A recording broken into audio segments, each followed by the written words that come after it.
नमस्कार। आज के इस वीडियो में आप सभी का बहुत बहुत स्वागत है। वर्ष 2022 की सबसे बड़ी खबर, ईमानदारी से बोलेंगे तो सबसे बड़ी झूठ, जिसे भारतीय मीडिया ने प्रमुखता के साथ छापा है। सही मीडिया का काम है खबर को लोगों तक पहुंचाना, दबाना नहीं, जो मीडिया ने किया। अब पाठकों का काम है कि खबर को आंख बंद करके विश्वास करते हैं या एक जागरूक नागरिक की तरह खबर को छानबीन करके उसे समझते हैं।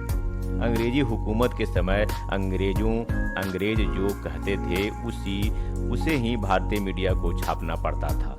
शायद आज के भारत में वही समय लौट आया है फिर से। खैर छोड़िए, खबर ये है कि भारत के सत्ताधारी नेता ने कहा कि पिछली सरकारों ने 20वीं सदी की सुविधाएं भी नहीं दी भारत के लोगों को, जो दुनिया के अन्य देशों के लोगों को 20वीं सदी में और गुजरात के लोगों को कुछ साल पहले से ही उपलब्ध थी। उसने आगे कहा कि हम आपको 20वीं सदी के साथ साथ 21वीं सदी की सुविधाएं भी मुहैया कराएंगे। अब हाथ कंगन की आरसी क्या, पढ़े लिखों के फारसी क्या। चलिए इस पर मंथन करते हैं।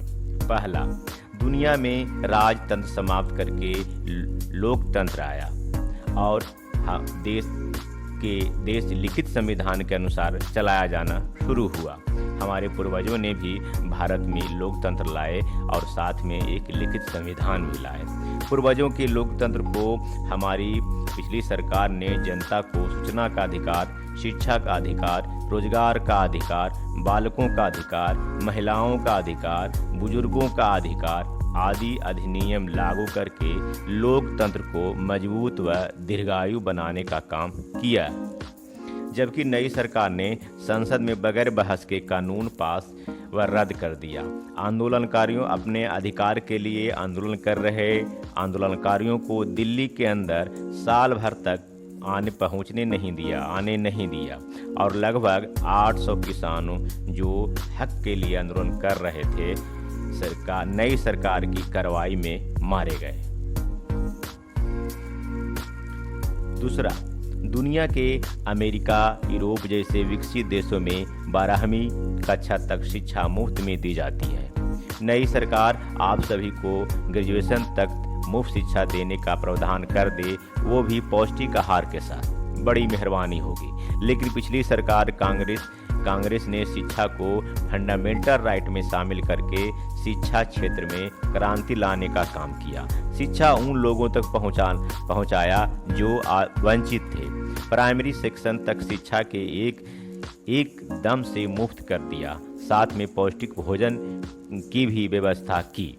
उच्च शिक्षा को भी पिछली सरकार ने बेहतर किया।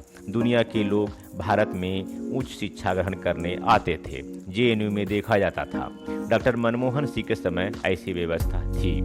नई सरकार से उच्च शिक्षा तक मुफ्त कर दे तो ठीक, वरना आप समझदार हैं, समझ सकते हैं। तीसरी, स्वास्थ्य क्षेत्र में दुनिया के देशों ने पोलियो मुक्त कर लिया था। पिछली कांग्रेस की सरकार ने भी भारत को पोलियो मुक्त घोषित कर लिया। चिकित्सा व्यवस्था गांव स्तर तक पहुंचा दिया था।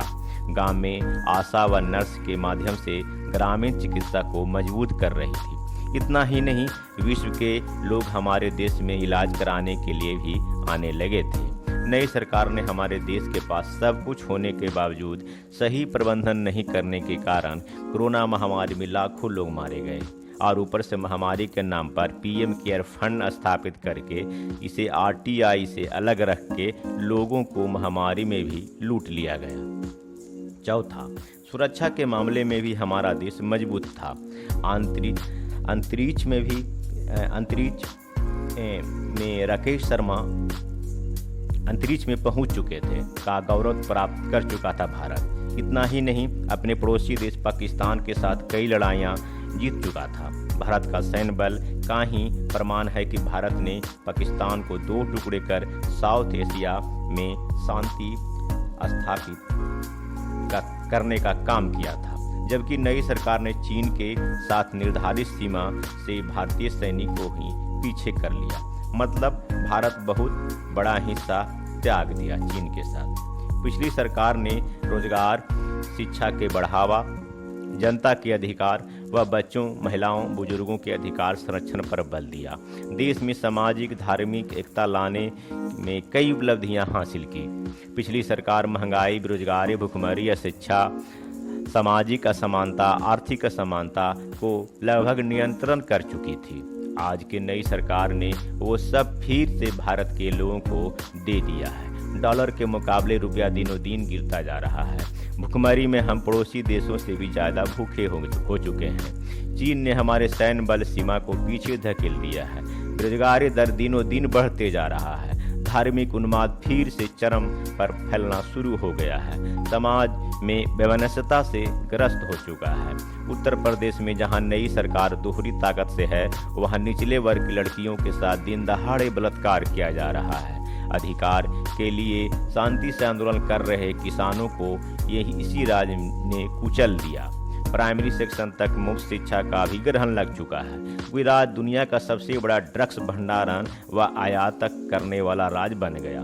सरकारी संस्थाओं को गुजरात के उद्योगपतियों को बेचा जा रहा है। प्राइवेट को आर्थिक रूप से मजबूत किया जा रहा है और सरकारी संस्थाओं को कमजोर किया जा रहा है। ये नई सरकार की उपलब्धियां हैं। आप खुद समझ सकते हैं। यह वीडियो देखने के लिए आपको बहुत बहुत धन्यवाद और जय हिंद।